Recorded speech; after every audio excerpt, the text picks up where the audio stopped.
அவனியாபுரம் ஜல்லிக்கட்டு கிராம கமிட்டி தான் நடத்த வேண்டும் என்று அமைச்சர் மூர்த்தியை பொதுமக்கள் முற்றுகையிட்டிருக்கிறார்கள். அதாவது அவனியாபுரம் ஜல்லிக்கட்டு விவகாரம் தொடர்பாக அமைச்சர் மூர்த்தியை முற்றுகையிட்டு ஒரு தரப்பினர் அங்கு வாக்குவாதம் செய்து வரதா தகவல்கள் வெளியாகிருக்கு. முகூர்த்த கால் நடக்கூடிய நிகழ்ச்சியில தனிநபருக்கு மட்டும் அழைப்பு விடுக்கிறதா குற்றச்சாட்டு எழுந்திருக்கு.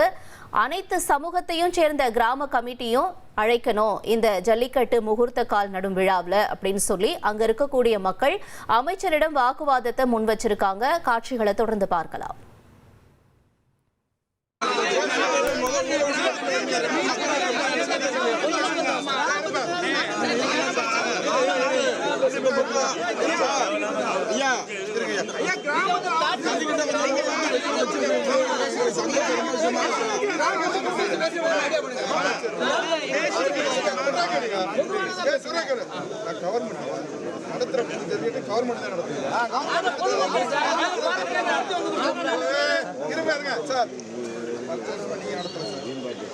கோர்ட்டு ஹைகோர்ட்டு இது சொல்லுங்க. High court judge retired judge collector இந்த தலைமையில் கொஞ்சம் அந்த ஆர்டரை கொஞ்சம் படிங்க. கோச்சுக்கிறாங்க.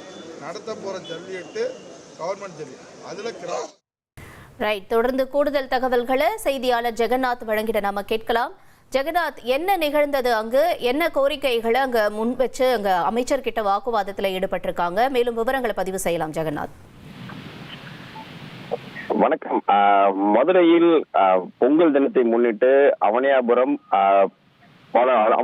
பாலமேடு, அலங்காநல்லூர் ஆகிய 3 இடங்களில் பாத்தீங்கன்னா அடுத்தடுத்த நாட்கள்ல ஜல்லிக்கட்டு போட்டிகள் நடைபெறும். குறிப்பாக முதலாவது ஜல்லிக்கட்டு போட்டியானது அவனியாபுரத்தில் நடைபெறும். இந்த அவனியாபுரத்தில் நடைபெறக்கூடிய ஜல்லிக்கட்டு போட்டிக்கான முகூர்த்த கால் ஊண்டும் விழாவானது இன்று காலை சரியாக 9 மணிக்கு நடைபெற இருப்பதாக அறிவித்திருந்தார்கள்.